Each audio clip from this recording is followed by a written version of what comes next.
we all know that your premiums are lower because you've got more insured with the insurance company. So preferably in the market for the drone industry, because this is the aviation policy, we require that if you have more than one craft or you've got more payload, more cameras and so forth, add them all onto one policy. This will rather lower your rate, and it will also reduce the risk involved for the insurance company, because you've got a more broad spectrum of items that's insured under one policy. So it's better to add all your craft onto one policy than to insure them one for one, if I can say it like that. Yeah. Okay, yeah, fantastic. It's a great answer. So you pretty much covered everything in that, and I fully understand where you're going. And yeah, at least you, as you say, you can compare it to household insurance. So yeah, it's easier that way if you add everything together. Yeah. Okay. All right. The next one is a question. And the question is: do I only need to apply for insurance for my drones once my ROC has been approved by the CAA? So this question is from somebody that's currently applying for the ROC and is going through the process. And in other words, they are not using their drone for any operation, both recreational or otherwise, until the ROC has been approved by the CAA. Okay. So Dylan, the answer here is you don't have to apply for insurance prior to your ROC. But one of the steps in your ROC, while in the process of applying for your ROC, one of the steps is that you have to produce proof of valid third-party insurance. So the minimum requirement is 500,000 Rand from the SACAA. So one of the steps in your ROC, if you need third-party insurance, you need to produce that to them to go into the following step, if I can say it like that. So a lot of our clients currently rather took up the option to insure their craft with their drone so that they know they are covered in a situation should anything happen. Plus, they are also, how can I say, qualified or legal. Legal is not the right word, but they qualify for their ROC application further on. They've got the requirement that they need them. So, yeah. Okay. Okay, I think in part of what you've answered there leads on to an answer for the next question, which is, what does drone insurance cover me for? So I think you've mentioned there, you talked about third party. Yes. Generally, it's an overall question, a general question. What am I covered for? Yeah, I'm gonna answer it through in layman's terms. Our cover that we provide, or what the insurance company outside provides, it covers you for loss, damage, and liability relating to the drone itself. And we also include comprehensive theft cover of the drone while in transit, or if it's in your house or at a hotel or so forth, should it be stolen with forcible and violent entry. So it's a full comprehensive insurance package, but it also includes liability cover. So if you should take it for an example, if you would insure your cell phone would be insured for when it falls into water, if it gets stolen, or just the most claims we pay out is a car driving over it. But in this situation, drone insurance needs third-party liability. That is the main factor that you would need for your ROC, for your RPL, and for the insurance industry for going forward. So. Okay, fantastic. Right, so we'll highlight third-party insurance, or third-party liability, should I say. That makes sense. The next question is partly an ROC type question, but it could relate to the hobbyist as well. Does my drone need to be kept in a safe when not in use to cover me for insurance? And I think when we talk about safe, so if we could elaborate and say, should it be kept inside a locked room, for example? You know, for example, with insurance for your car, it needs to be, you know, ideally in a garage or in an area that's closed off. I think that's where the question is going, Daniel. Yeah, I also read it like that. It's difficult to add or to put some of these drones. Some of them are very huge, and and bulky, to put that in a proper safe is not going to work. So I think the correct wording is to say safe and secure place. What we require from our clients is to, when you are not with your drone, is to make sure that the drone is in a safe and secure premises or place or locked in your vehicle. Because if you want to have full theft cover on your policy, there has to be forcible and violent entry to the drone. So should the drone be locked in your car, they had to break open your door, smash your window, or so on, just to make sure that there's forcible and violent entry. So yeah, the correct word is actually safe and secure place. We require that most definitely. Okay, no, that's perfect. Well explained. All right, the next one. The next question is: will the insurance also cover the pilot or operator of the drone itself? So this would be during the flying operation from liftoff to touchdown. Yes, we've got optional cover that we added into our product. For all our clients, we give them, it's an optional cover that you can take out, but we call it personal accident cover. So it's more a situation where should you get hurt while in operation of your drone, or the drone, for instance, would fly into you and injure the pilot himself, we can give cover up to 250,000 Rand. But again, with that, there's legal, or not legal, medical requirements. So, for instance, should the drone fly into you and you get cut and you've got a 6,000 Rand medical aid bill that you need to pay, the insurance company will reimburse you for that. Okay. So, yeah, it's just an optional cover that you can take out. Okay, that's actually very interesting because, you know, I'm on social media and I've seen 2 or 3 people displaying their cut hands while trying to grab their drone. So, you know, it's worth considering. You don't think you're going to get hurt, but you can get hurt quite quickly in this operation, as David. Most definitely, yeah. Yeah. No, most definitely, I agree. Okay, the next one, it looks like it might be looking at an amount. Let me just read the question. The question is, what type of excess will I be liable for in the event of a claim? Okay, we've got 3 types of excesses, each applying to a specific section. Our excesses are percentage based, so it depends on what you insure your drone for, and of course you have to insure your drone for replacement values.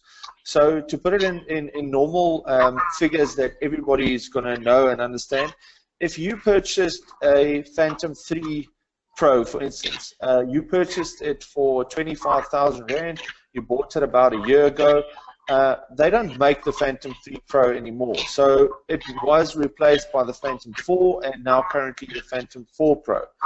So the new Phantom 4 Pro, the replacement value that we replace it on is 30,000 Rand. So in this situation, you've got a percentage excess that's applicable to this craft. The excess on a 30,000 Rand craft is 10% of the sum insured. So you're looking at a flat 3,000 Rand excess should any claim occur. So even if you had a 5,000 Rand claim, you still have a 3,000 Rand excess. So we work on the top sum insured. Where the difference comes in, I've got a lot of clients that have very big and large drones. I'm talking about a iBotics that's getting it's built in Germany, and one of my clients imported to do pylon inspections. This drone is 560,000 Rand without any payload. That's only the drone. So if I would go and charge the client a 10% excess, he's looking at a 56,000 Rand excess in this situation. So what we did is we decided if the drone's value, the drone itself without any payload, is more than 250,000 Rand, we'll half the excess and we'll only charge the client a 5% excess in this situation. So everything is negotiable, but to start up, if you look at a Phantom, you're looking at a 10% excess. Then you've got your liability extension. So all our liabilities starting from 2.5 million up to 70 million, For third-party liability, we've got a flat excess of 2,500 rand should any claim be claim against you be produced to the insurance company. Also the same, this is the final actual excess that we have. Our spares, we've got a spares extension on all our policies. It's through all our insurance companies. We call it spares, but it actually complies to your payload section. So if you've got a camera that's about 120,000 Rand or 50,000 Rand, you've got a 10% excess on all your payload. Also, if it's more than 250,000 Rand, you're looking at a 5% excess.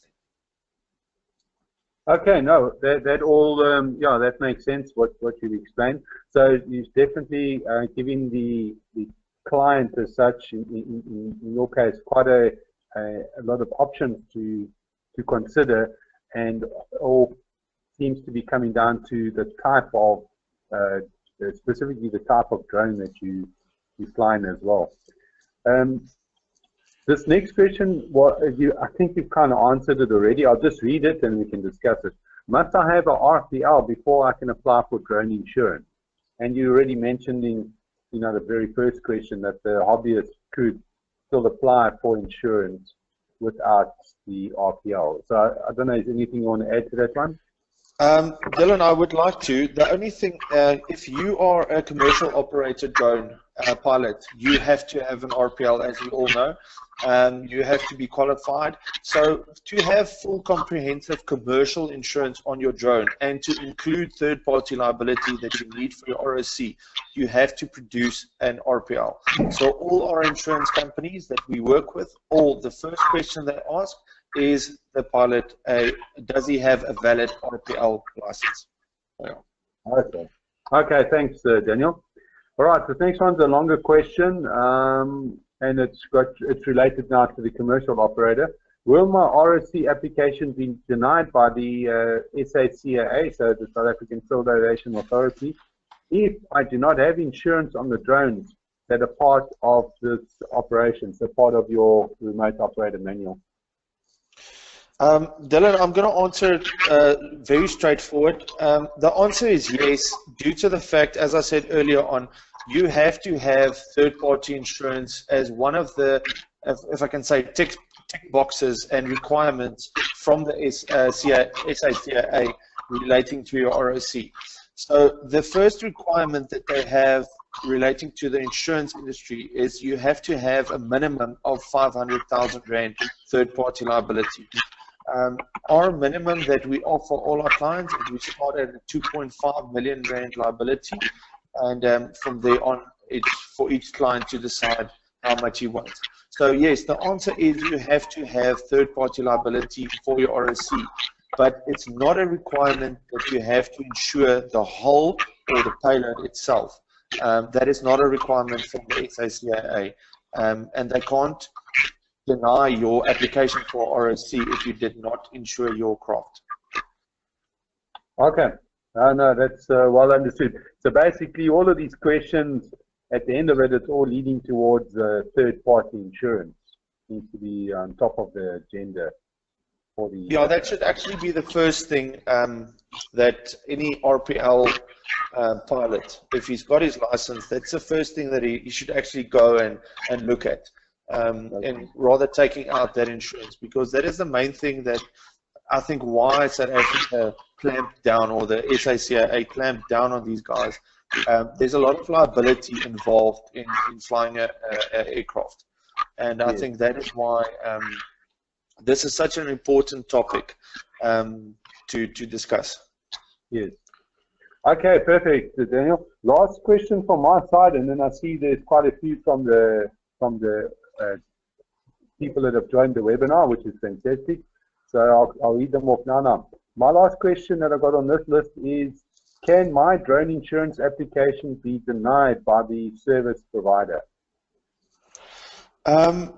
It can only be denied if you do not have the specific requirements that we need. So as I said, we've got a proposal form that you need to complete. As all the other insurance companies have the same. Each one have specific questions that they ask. And then secondly, you have to have the specific qualifications for your drone and for the pilot itself. So if I say for the drone needs to be registered with the SACAA. Now I'm talking about commercial, sorry, talking a little bit on the commercial side mostly. But for commercial insurance, you can't be denied if you have the correct qualifications and documentation for the insurance company. Okay, so then my medical that I've done for my RPL is included in this. I don't have to do another medical. No, you don't need that, because you won't be able to receive your RPL if you don't have a full medical. Okay, no, that's perfect. Okay, Daniel, thanks very much. Those are the questions from my side. I'm going to the floor. And afternoon, Peggy, you're going to give Daniel a few questions here. I'll read them for you, and then we can discuss them. So, Daniel, question from Peggy is, how about you are setting up an ATO, Part 101 or 101? When do you get your insurance, or when should you apply for your insurance? So, I think what Peggy's asking here is she's applying for the RSC. Peggy, you can always come in at any stage and just, obviously type in and just tell us if you're on the wrong track here. But you're applying for your RSC, and you just want to know when are you required to have your insurance during that process? Yeah. Dylan, to answer your question, or Peggy, thank you for the question. To answer this is a requirement from the SACAA. So I don't know precisely at what point in the process do they ask you for proof of your third-party insurance or your insurance. So yeah, Dylan, sorry to throw this back to your side, but from our side, we only issue the policies as soon as our clients ask us they need confirmation of insurance for their ROC. This is specific to the third-party insurance. So I don't know in which stage of the ROC, what tick box do you need to produce the ROC of the third-party insurance? Okay, I will answer from my side then, Peggy, in terms of the CAA. The CAA will require, remember, if you're applying for a RSC, you're not permitted to fly commercially with that drone during that process. So the application doesn't allow the user to fly the drone commercially until they have the RSC approved. Daniel said to us earlier that the person that is a hobbyist can apply for or for insurance without having an RPL. So if you're using your drone as a hobbyist while you are waiting for your RSC to be approved, then it's optional again for you as the applicant. But I think what's been made clear to us this afternoon is the liability from the third-party insurance. So it would definitely be worth considering to rather plan ahead if you are going to be using the drone for any hobbyist operation as you waiting for your RSC to be approved. All right, the next question is from Peggy again. Is the insurance linked to the pilot? So let me just see what else you said. For example, if we have 3 instructors who fly with a student, do we need separate insurance for them? Daniel, did you copy that question or must I rephrase? No, I heard what you said. I can't actually see the question, but it's 100%. Peggy, how the insurance works is we, how do you say, activate a policy. So say for instance, you've got ABC drone pilots. This is the company name, PTY Limited. And under this policy, you've got 2 craft. Let's say, for instance, you've got a Phantom 4 and you've got a Phantom 3. And under that, you've got 6 different pilots. So each of them have their own RPL. What we do in this situation, we insure the craft, we insure the liability for each craft, and then we add each RPL pilot, we add them onto the policy schedule. So should you get more RPL pilots later on, we'll just add them on as you carry on. So if you are noted on the policy schedule, you can fly any craft if you are licensed for this craft specifically. In this situation, you can't fly a fixed wing if you only have a multi-rotor license, as we all know. So if you are noted as an RPL pilot on the policy, you will be able to fly any of the crafts if it's stated in your license. Okay, that's well understood. Thanks very much, Daniel. Peggy, if you've got any further questions on that, please feel free to type in the box, and I'll ask the question to Daniel. The next question is from Rowan, afternoon Rowan, and the question is, some imports, especially unauthorized or grey imports, do not have ICASA approval. These are technically not legally operated in SA. How does that impact on the ability to insure the drone? Daniel, do you want to answer from your side, and then I'll answer from our side? No, it's fine, Dylan, I'll answer it. Me and Dylan just discussed this matter actually prior to the webinar. Guys, to be honest with you, Ron, to answer your question, this is a new thing that I heard of for the first time today. Never not that I know of, in the insurance industry relating to the drones, is it a requirement that you have to have ICASA approval. Our only approval that you need is, or requirement that you need is, you start with an RPL and you need to be in the process of registering your ROC. Now, Dylan informed me about the whole ICASA matter, and this is a new thing that actually came up to. But according to the insurance industry and from my side, we do not need any approval from ICASA. But if it's a regulation or it's a requirement from the SACAA, this means that you will have to produce a ICASA membership or license to be legal. So the insurance then falls back to if you do not have legality, or you are not legal in this section, you will not be able to comply with the insurance. So this is really a thing that I will have to go and look at. And yeah, as I said, this is a new thing that I've heard of today for the first time. So sorry, I can't give a full answer. Ron, yes, thanks very much. As Daniel says, it's brand new information. I actually had a meeting with ICASA this week to discuss it. We're trying to finalize, what's the actual answer from the insurance perspective. But because it's something that's kind of new, and as Daniel has explained, we would rather first do some more research on that before we come back with an answer. So thanks very much. We will let everybody know once we've got clarity on that. So it's a very good question. All right, so it's back to it's back to Peggy. Sorry, Peggy, I see we were on our own track there talking about the ROC, and Daniel, Peggy's actually talking about the RTO. So she's a training organization in this instance. So she's not applying for her own ROC. So okay, yeah. So her pilots that she's talking about would be flying for her under her, remote pilot training organization. Yes, yes. Peggy, okay. I believe me and you, we've discussed quotation purposes or your future in looking at a RTO.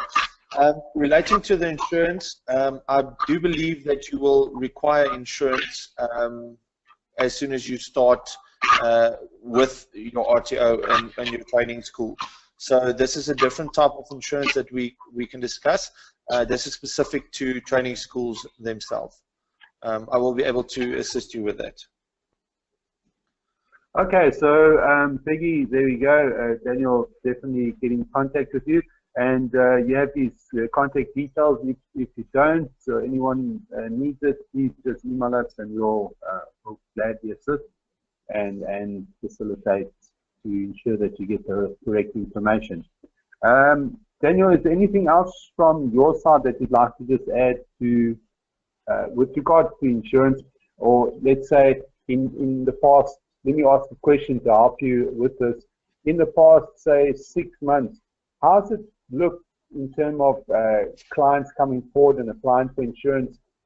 Is the general industry becoming more familiar or more aware of this requirement? And what type of interaction are you having with the industry? Dylan, I must say it's been picking up a lot. A lot of clients of ours, a lot of pilots are being more aware of what's going on and relating to the regulations. And we've got a lot of clients that started with us that phoned in and said they are only going to use it for hobby use, and actually realized what they can actually do. And it's a great opportunity to start a new company. And it picked up a lot. We've got a lot of requests for third-party insurance. That's been coming through immensely with relating to, there's a lot of applications going in to the SACIA for ROCs.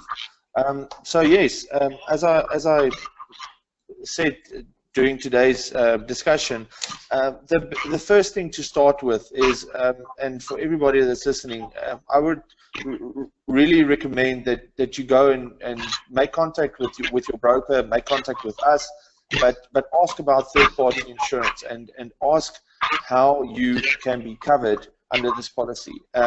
As soon as people hear legal or liability insurance, they think that it's very expensive. This is actually cover that, sometimes I say it's cheaper than a Phantom 3 battery. So, it's really a thing that you can look at, and if I can give some advice to anybody out there, is really just go and look at third-party insurance. Start there, because you're going to be covered for a situation that, that can really, if a claim would ever occur, it's not a situation where you don't want cover. So it's definitely a thing that I would suggest that everybody goes out and go look at third-party insurance. Definitely start there. Okay, Daniel, thanks very much. We got another question that's just coming from Rowan, and his question, it's a good question as well. It says, just want to make sure that would access to flight logs be a prerequisite for considering an insurance claim? So that would be from the pilot himself or from the operator. Yes, this is definitely a requirement that we have. We require from all our pilots to keep flight logs, as this is also a requirement on your RPL. So yes, it's not we will ask you on your proposal how many hours have you flown prior, and you can produce that if you want. But should a situation occur, say for instance you've got a third-party claim, you'll have to produce that to the SACIA. So yes, to answer your question, definitely we don't require flight logs, but we require from you to keep them. Okay, and then just to add to Ron's question, so from a ROC perspective, even from the RTO perspective, just remember that the CA does permit you to keep electronic logging as well, with the backup of the flight log. So, they still want the paper trail, but you are permitted to keep electronic logs, which I'm sure from your side, Daniel, you'll accept as well. Definitely. Okay. All right, so back to the floor, and I just want to see, is there any further questions from anybody in the room that has a chance to ask Daniel? If not, then from our side, we're going to be closing off, but I will leave it open for another minute or two once you say cheers. And we hope that this webinar has been able to answer most of the questions that you have with regard to insurance. Daniel, thanks very much for your facilitation. It's really been interesting. You've definitely highlighted the third-party insurance and liability that's associated with it. So I'm quite sure that anybody that's viewing this now, or anybody that's going to be listening to this the recording, will, it's just making them more aware. So thanks very much for your time. Thank you very much, Dylan. I really appreciate the time, and thank you for bringing Unicorn onto your platform. And I really believe this is a great opportunity for a lot of people to find out more about what's actually going on in the insurance industry relating to the drones. Okay, pleasure. Thanks very much, Daniel. Thanks very much to everybody in the room. Thank you for your participation. And we are available as per the website, or you can just email us, dylan@talkingradio.co.za, and I'll answer any questions that you have. If I can't, if it's insurance related, obviously I'll communicate directly with Daniel and we'll make sure you get the right answer. So thanks very much. It's Marlene and myself signing out. As I say, we'll just leave the floor open for another minute or two in case you've got a last minute question. Otherwise, enjoy the rest of the afternoon and your weekend. Thanks very much. Bye.